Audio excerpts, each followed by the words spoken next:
गोपाला भजो गिरिधर गोविंद गोपाला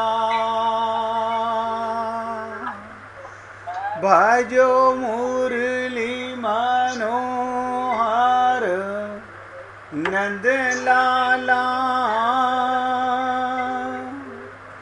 भजो मुरली मनोहर नंद लाला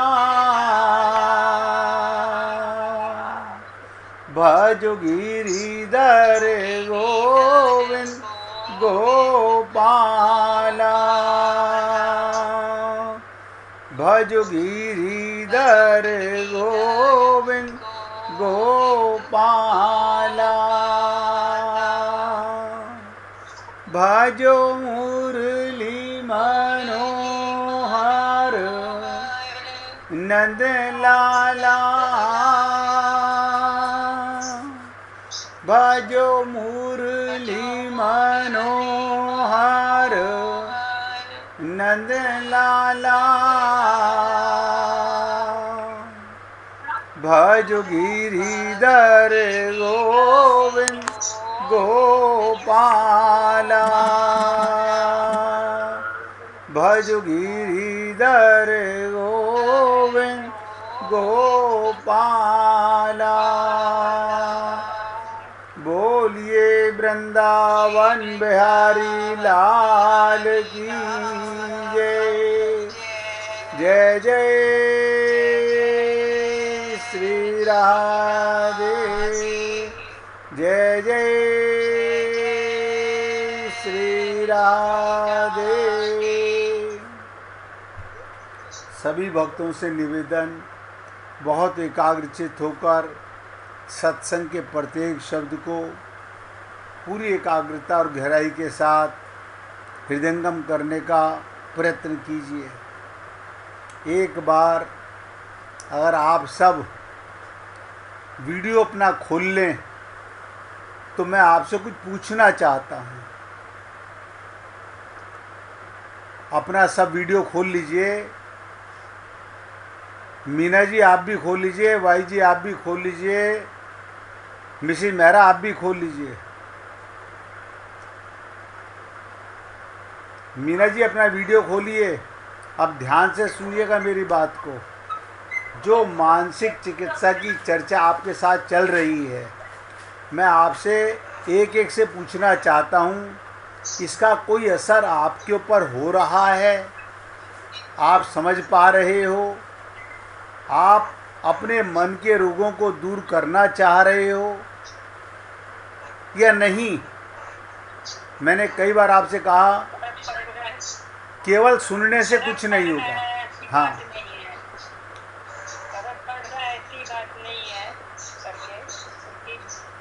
मेरा क्या है कि वो उसका है वो थोड़ा जल्दी निकल जाता है दिमाग से, लेकिन बहुत फर्क है, इसमें कोई दो राय नहीं है।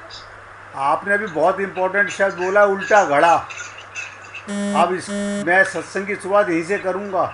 आप सबसे पूछना चाहता हूँ, आपको अपने मन में मोह का रोग, जो सबसे बड़ा रोग है, वो ऐसा कैंसर का फोड़ा है कि उसके बिना मरे, मोह समाप्त हुए बिना भगवत प्राप्ति नहीं हो पाएगी। देखो, हम अपने आप को धोखा देना चाहें, आंखें बंद करके बैठे रहें कि बिल्ली झपट्टा नहीं मारेगी, काल नहीं मारेगा। शरीर और संसार का मतलब क्या? जो धीरे धीरे सरक रहा है। ये शरीर भी सरक रहा है, संसार भी सरक रहा है। आप हम लोगों को नजर नहीं आ रहा?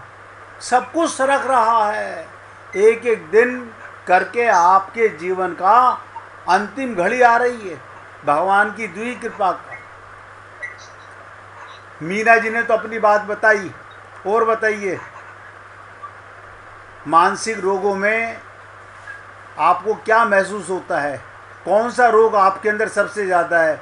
मीना जी ने एक ही बात कही, ग्रहणशीलता मेरे अंदर नहीं है।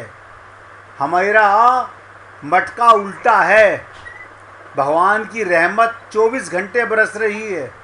हम रोज़ सुनते हैं, लेकिन ऐसे उल्टे घड़े मन के गुलाम हो चुके हैं कि हम पर्दा डाल रहे हैं।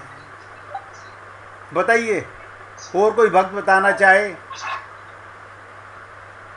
बताइए। वीना जी, अपनी वीडियो खोल लीजिए, बंद मत कीजिए। हाँ बोलिए, कोई भी बोलिए, मैं सबसे पूछना चाह रहा हूँ।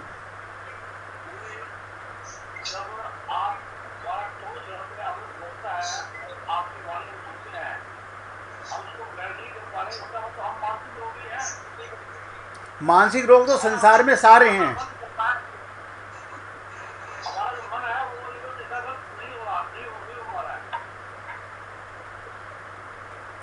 मैंने कई बार आपसे निवेदन किया, मोह से बड़ा कोई रोग नहीं है। और आप सबको ये बार बार महसूस होता होगा, ये मोह, ये ममता, ये आसक्ति किस में कर रहे हो? आप सोच नहीं रहे, सपने में मोह करते हो। सुबह जागने के बाद सपने का मोह रहता है, खत्म हो जाता है। ऐसे ये संसार की कौन पति, कौन पत्नी, कौन बेटा, कौन मकान, कौन दुकान, कौन बाप, कौन माता, सब सपना है। ये सब मिट जाएगा।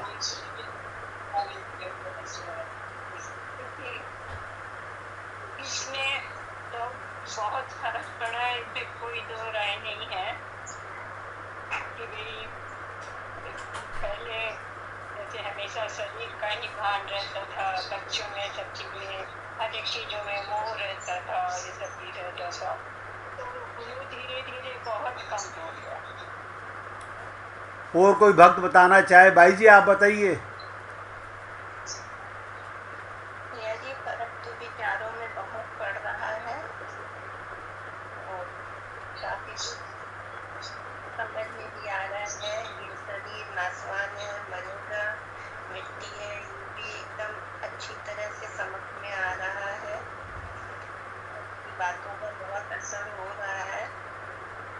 और ये संसार, जिस संसार में आप और हम लोग पागलों की तरह उलझे पड़े हैं, अंधे हो गए हैं, वो सब सपने के समान है। ना कोई मकान है, ना कोई दुकान है, ना कोई प्लॉट है, सब धोखा है। हमारी खोपड़ी में पाप भरा पड़ा हुआ है। जो करने वाला काम है वो नहीं कर रहे। हम लकीर के फकीर, हम वही काम करेंगे जो मेरा मन मानेगा। मन बिगड़ा हुआ है। तृप्ता जी आप पूछिए। शर्मा जी, हमारा तो मेरा ऐसा है कि यहाँ हम ज्यादा लोगों से तो मिलते नहीं है, घर में ही सारा टाइम रहते हैं। हाँ। तो मैंने तो अपने आप में यही किया हुआ है कि जो घर में हम रहते हैं, हमारे बेटा बहू साथ में रहते हैं, बस एक ही ध्यान में रखा हुआ है कि मैं शुद्ध आत्मा, वो शुद्ध आत्मा है। कभी भी कुछ भी बात हो जाए तो बस आत्मा देख के तो हर एक ना वो ध्यान दूसरी तरफ जाता नहीं है कि इसमें खाली ध्यान लगा के रखती हूँ, तो उससे मेरे को काफी ना हेल्प मिल रही है। एकाग्रता रहती है। एकाग्रता रहती है। और फिर हम अपना 1 या 2 घंटे के बाद बैठ के ना रिचार्ज करते हैं अपनी बैटरी को, अपना ध्यान लगा के 1 मिनट 2 मिनट के। अच्छी बात है, अच्छी बात है। जैसे कोई बात भी हो जाए तो बस ऐसे करना कि वो भी शुद्ध आत्मा है, हम भी शुद्ध आत्मा है, तो ऐसे करके ना फील नहीं होने देते अपने आप को, सब कुछ भगवान के भरोसे छोड़ा। और बताइए अशोक जी आप बताइए। हाँ पूछिए। बात मेरे में बहुत कमी थी जी। और उस समय मेरे को बहुत रोना भी आता है, ग्लानि भी होती है कि मान लो कोई मेरे पास आया, कोई गेस्ट मेरे पास आए, तो अब मैं उनको ये बोल नहीं सकती कि भाई अभी मैं सत्संग का टाइम में सत्संग सुन रही हूँ। क्यों नहीं बोल सकती? लेकिन उसने पता नहीं एक तरह का भय लगता है मेरे को कि क्या लगता है। और कई गेस्ट ऐसे हैं कि भाई ऐसा क्या है कि भाई सत्संग में कि तुम लोग कोई आया हुआ तो छोड़ नहीं सकते। मैं बता देता हूँ सत और असत का क्या अंतर होता है। कहना मैं आपसे बात करके कुसंग कर रही हूँ, अपना टाइम बर्बाद कर रही हूँ, सत्संग सुन के परमात्मा से जुड़ रही हूँ। अब मुझे बताओ मैं अपना कल्याण करूँ या तुम्हारे से गप्पे मार के चोंच लड़ा करके अपना जीवन बर्बाद करूँ? मैं कल तक नहीं जानता था, जब आँख खुली, जब सवेरा हो गया। आपने बहुत अच्छी बात कही। ये कमी हम लोगों में ऐसी घुस गई है, हम इस पर बदलना नहीं चाहते। मेरे घर में भी रिश्तेदार आते होंगे। आप सोचो, एक ही बात सबको हाथ जोड़ के बोलता हूँ, सत्संग सुनना हो अतिथि देवो भव, वरना आप ड्राइंग रूम में विराजिए, आप कॉफ़ी पीजिए, चाय पीजिए, 1.5 घंटे के बाद आपकी सेवा करूँगा। मुझे कोई रिश्तेदार, कोई अहमियत नहीं है मेरे दिमाग के अंदर। क्यों? ये सब टेम्परेरी रिश्तेदार हैं। जैसे रात को सपने में आते हैं, नहीं, रात को सपने में सब टेम्परेरी, बाप भी टेम्परेरी, माँ भी टेम्परेरी, मकान भी, दुकान भी, सब धोखा है। केवल एक परमात्मा को पाने के लिए आप यहाँ पर आए हो। और काग भुसुंडी जी अब जो बताने जा रहे हैं, इसीलिए मैंने आपको रोका कि ग्रहणशीलता में कमी है। हमारा सबका मटका उल्टा है। परमात्मा की रहमत 24 घंटे बरस रही है, आपको सांस 24 घंटे आ रहे हैं। देखो, परमात्मा अपने होने का सबको एहसास करा रहा है कि मैं तेरे साथ हूँ। मुझे बताओ, जो मर के चले गए कौन तुम्हारे साथ है? लेकिन अपनी खोपड़ी में हमने उन पे अंदर रखा हुआ है। मतलब परमात्मा को छोड़कर, गुरु को छोड़कर संसार को अपने अंदर भरा हुआ है। शर्म नहीं आती हम लोगों को? हमें डूब मरना चाहिए कि इतना सब सुनने के बाद भी हम मल को ही अंदर रखना चाहते हैं। भगवान कह रहे हैं, निर्मल मन जन सो मोहि पावा। अब बताओ, अभी आगे आगे बताऊंगा आपको, भगवान 2 तरह की लीला कर रहे हैं। हमें लीला नहीं करनी आती, हम यहाँ प्रेम कर रहे हैं। हमारा बाप भी असली, हमारी माँ भी असली, हमारा पति भी असली। कभी सोच के देखना, ये शरीर तो तुम्हारा असली नहीं है, ये शरीर तो टेम्परेरी और ये परमानेंट। मतलब ये अज्ञानता मिटेगी कैसे? वीना आप बताओ, इस समय सबसे ज्यादा फंसा हुआ जीव है ये।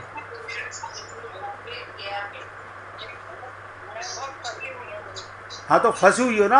आप मुझे बताओ, फंसने का जो व्यक्ति फंस जाता है वो निकलने का प्रयत्न करता है या और फंसने का प्रयत्न करता है? नहीं नहीं, ये देखो, मैं पहले बता रहा हूँ, मैं बहुत कड़वा बोलता हूँ। जो प्रयत्न करेगा वो निकल जाएगा। तुम्हें किसी ने पैरों में बता दो कहाँ जंजीर है तुम्हारे? पैरों में जंजीर कहाँ है? ये तो हमने बांध रखी है। संसार का काम करना, परिवार का काम करना कोई हथकड़ी नहीं है। हथकड़ी है ममता मोह आसक्ति की, ये हथकड़ी है। ये हम सब ने अपने पैरों में डाल रखी है। और हम क्या क्या सोचते रहते हैं बैठे हुए, ये मेरा, ये मेरा। शर्म नहीं आती? परमात्मा को छोड़कर, गुरु को छोड़कर कौन तुम्हारा? मैं आप लोगों को आज लाइव लाके इसीलिए पूछना चाह रहा था कि हम सुनने से क्या होगा। मिसिस मेहरा, आप बताइए।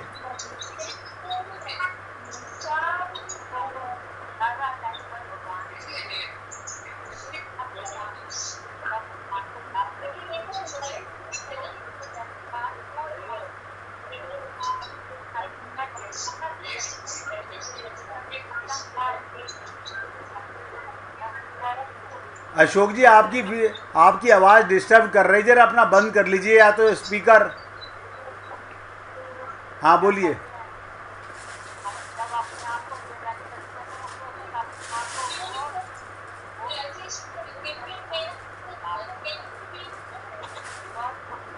आप को वो व्यापक करते हैं। तो आप मना कराने भगवान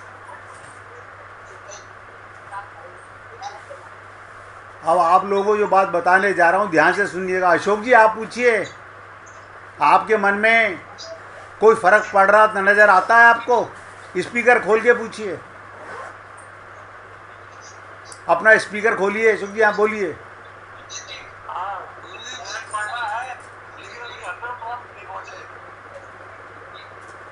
आपको ये एहसास होता है कि मैं, देखो तृप्ता जी ने कहा हम थोड़ी थोड़ी देर में रियलाइज करते हैं हम आत्मा हैं, हम शरीर नहीं हैं, हम मरने वाले नहीं हैं, हम परमात्मा के अंश हैं, हम शरीर के संसार के अंश नहीं हैं। ना मैं माता का अंश हूँ ना मैं पिता का अंश हूँ, मैं तो परमात्मा का अंश हूँ। मैंने आप लोगों का भ्रम मिटाने के लिए कितने कितने कड़वे शब्द बोले कि माता पिता ऐसे ही बहम पाले हुए हैं, हमने अपनी कोख से पैदा किया है। कोख में क्या तुमने डाला था? आत्मा तुमने डाली थी क्या? ये परमात्मा की रचना है जिसे आप हम लोग अपने सर में ले लेते हैं, ये मेरा मेरा मेरा। ये ऐसे पाप हैं, इस जन्म में समझ नहीं आए तो अनंत जन्मों तक फिर द्वारा भटकना पड़ेगा। हे पुण्य आत्माओं, सबसे निवेदन कर रहा हूं, सबको मौका बराबर है, किसी को मौका कम नहीं है, किसी को ज़्यादा नहीं है। 24 घंटे का दिन है। किसने कहा कि घर के काम मत करो? किसने कहा परिवार मत चलाओ? किसने कहा दुकान मत चलाओ? किसने कहा कारखाना मत चलाओ? किसने कहा कि आप काम मत करो? भगवान ने कहा ध्यान में रखना सदा, भगवान रहते साथ में। कोई भी काम करो भगवान का मान के करो।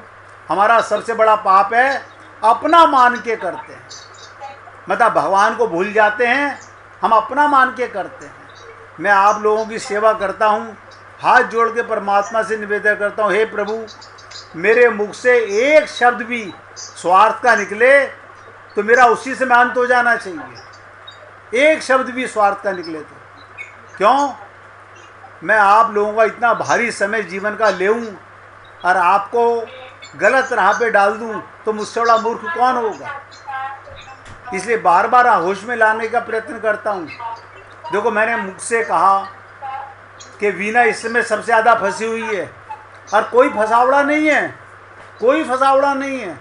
बस इसने वो सारा टोकरा अपने सर पे रख लिया है, कोई बोझ नहीं है। परमात्मा के सर पे रख दो, आज नहीं कल होगा, कल नहीं परसों होगा। कोई आफत नहीं आ रही है, तुम नहीं रहोगे तो भी संसार यहीं रहेगा।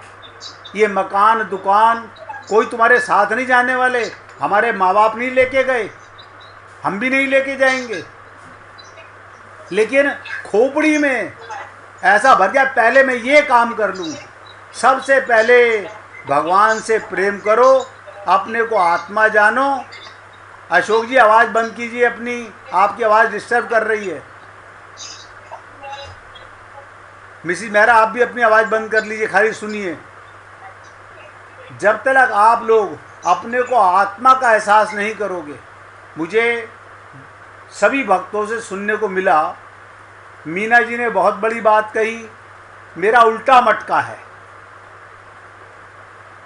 तृप्ता जी ने बहुत बढ़िया बात कही। हम बार बार अपने आप को याद दिलाते रहते हैं कि मैं आत्मा हूँ।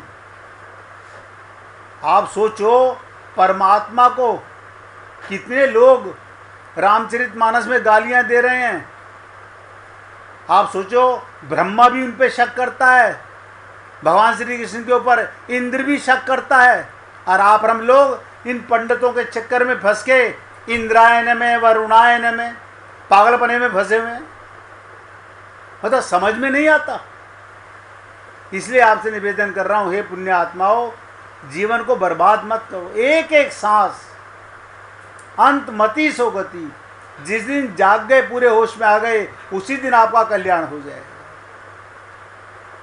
मैंने कल आपसे कहा, हमारे गुरुदेव कहा करते थे, गधे की अकल से समझो। आप बताओ, हम मकान में, दुकान में, प्लॉट में, परिवार में अपने को बुद्धिमान मानते हैं, और वही बुद्धि हम गुरु के शब्दों में लगाते हैं। हमारी बुद्धि, हमारा मन गंदा मल से भरा हुआ है और निर्मल होना चाहते हैं। बाहर जो कुछ मिला है उसे बाहर रखो। परमात्मा साथ आए थे, गुरु ने हमें आत्मा का, परमात्मा का ज्ञान कराया, उनका सम्मान है। लेकिन याद रखना, द्वा सपर्णा सखाया, एक पेड़ पर दो पक्षी बैठे हुए हैं, एक बालक और एक पालक। ऐसे हम लोगों ने क्या कर रखा है, संसार में मुंह कर रखा है। भगवान पीछे बैठे हुए हैं, भगवान की तरफ कमर और भगवान की तरफ मुंह। माँ मेरी, बाप मेरा, पत्नी मेरी, पति मेरा, बेटा मेरा, मकान मेरा, ये सब पाप अपने अपने मान लिए। भगवान कहते हैं सन्मुख होए, बस मेरे से विमुख हो, मेरे सन्मुख हो जाओ, तो संसार से विमुख हो जाओगे। इतनी सी बात जिस दिन आपको समझ में आ गई, आपका सबका कल्याण हो जाएगा। और आपसे ताज्जुब करेंगे, मैं परमात्मा से रोज ये निवेदन करता हूँ, हे प्रभु, मुझसे पहले इन पुण्य आत्माओं का कल्याण होना चाहिए, जिनकी सेवा करने का आपने मुझे मौका दिया है। और आपको जो मानसिक रोगों की बात बता रहा हूँ, कभी सुनी है आप लोगों ने? इतने साल हो गए सत्संग सुनते हुए, शरीर के रोगों के पीछे कैसे पागल हैं। डॉक्टर 9 बजे देखेगा, हम सत्संग छोड़ के 6 बजे जाके बैठ जाते हैं। क्या कारण? शरीर की आग है, भगवान के प्रेम की आग नहीं है। हम भगवान को धक्का दे सकते हैं, सत्संग को, गुरु को धक्का दे सकते हैं, बाकी सबको गले लगा रहे हैं। हमारा अज्ञानता कहाँ तक भरी पड़ी है। इसलिए हे पुण्य आत्माओं, अब आपके साथ आगे चर्चा इसलिए बढ़ाना चाहता था, एक बार मैं जानूं तो सही कि कौन कहाँ अटका हुआ है। मेरे बोलने का, इतना प्रयत्न करने का, बार बार इंजेक्शन लगाता रहता हूँ बीच बीच में कि जल्दी असर हो, लेकिन हम बैठे यहाँ होते हैं सत्संग में, मन चल रहा होता है संसार में, उसका क्या होगा, वो क्या होगा। अरे बाबा, तुम्हारे अभी सांस निकल गए, तुम्हें ये चिंता नहीं हो रही कि भगवान को पाने से पहले अगर मर गया तो मेरा जीवन नर्क हो जाएगा। हम वहाँ उलझ गए हैं। कहते ना, उलझन सुलझे ना, रास्ता दिखे ना, जाऊं कहाँ। अभी जब मीना जी बता रही थी तो वीना जी को बड़ी हिम्मत मिली। मीना जी ने कहा, जब कोई रिश्तेदार आ जाता है हम उनको बोल नहीं पाते। अभी मुझे बताइए, एक सांप आ जाए आपके घर में, आप उसे बाहर कैसे फेंक दोगे? जो आपको भगवान से विमुख करे वो पापी है, चाहे वो कितना ही सगा रिश्तेदार क्यों ना हो। हम कोई पाप का, हम कोई जुआ खेल रहे हैं, हम शराब पी रहे हैं। आप भी सत्संग सुनिए हमारे साथ में। आप सोचिए, अगर आपके साथ वो भी सत्संग सुनेगा, उसका भी कल्याण होगा। लेकिन हम, भैया आया है, मैया आया है, पता नहीं कौन कौन आया है, हम उनके साथ उनका काम पहले कराने भाग जाते हैं, भूल जाते हैं कि अगर अभी प्राण निकल गए तो भैया क्या करेगा, सैया क्या करेगा, ये संसार क्या करेगा। ये बार बार हाथ नहीं लगता है। इसलिए हे पुण्य आत्माओं, आप सब इतना कड़वा सत्संग सुनने का प्रयत्न करते हो, इतना प्रयत्न और कीजिए कि ध्यान में रखना सदा भगवान रहते साथ में। कोई भी काम करो, कोई भी काम करो, भगवान का मान के करो। अपना मानोगे 100% पाप होगा, भगवान का मान के करोगे कभी पाप नहीं होगा। अब प्रेम से बड़ी कोई चीज़ नहीं संसार में, लेकिन प्रेम कौन सा? जिसमें परमात्मा को देख के प्रेम करते वो प्रेम है। अगर तुम्हें परमात्मा नजर नहीं आ रहा तो प्रेम पाप है। मैं रोज बोलता हूँ और आज भी निवेदन करता हूँ, सब में भगवान को देखो। अपने बच्चों को प्रेम करो भगवान का मान के, पति को प्रेम करो भगवान का मान के, अपने प्रेमी को प्रेमिका को प्रेम करो भगवान का मान के। लेकिन जहाँ तुम शरीर का संबंध बनाते हो, शरीर से संबंध मानते हो, वहाँ पर मिट्टी से मिट्टी का संबंध, आत्मा का आत्मा से संबंध होना चाहिए। अभी तृप्ता जी ने एक बात कही, देखिए अमेरिका में बैठी हुई हैं, आप सब लोग भारतवर्ष में हैं, वो कहती हैं हम कहीं जाते नहीं, घर में बेटा बहू और जो बच्चे हैं हम उनमें भी यही सोचते हैं, ये भी इनमें भी आत्मा है, सब में परमात्मा का अंश है। फिर कौन बाप और कौन बेटा? आप हम लोगों को लगता है ना उसकी उम्र बड़ी मेरी उम्र छोटी। मैंने कई बार कहा जितनी राम की उम्र उतनी मेरी उम्र। माता पिता की एक उम्र है, शरीर की उम्र अलग है, आत्मा की उम्र अलग नहीं होती। ये भ्रम, ये दुविधाएं जब तक मिटेंगी नहीं हम आगे बढ़ नहीं पाएंगे। अब 1 मिनट भगवान का कीर्तन करेंगे, उसके बाद आगे का सत्संग करेंगे। और आज बीना जी को भजन सुनाना है, अब प्यार से गाइएगा। श्री राधे गोविंदा मन भजले हरि का प्यारा नाम है। श्री राधे गोविंदा मन भजले हरि का प्यारा नाम है।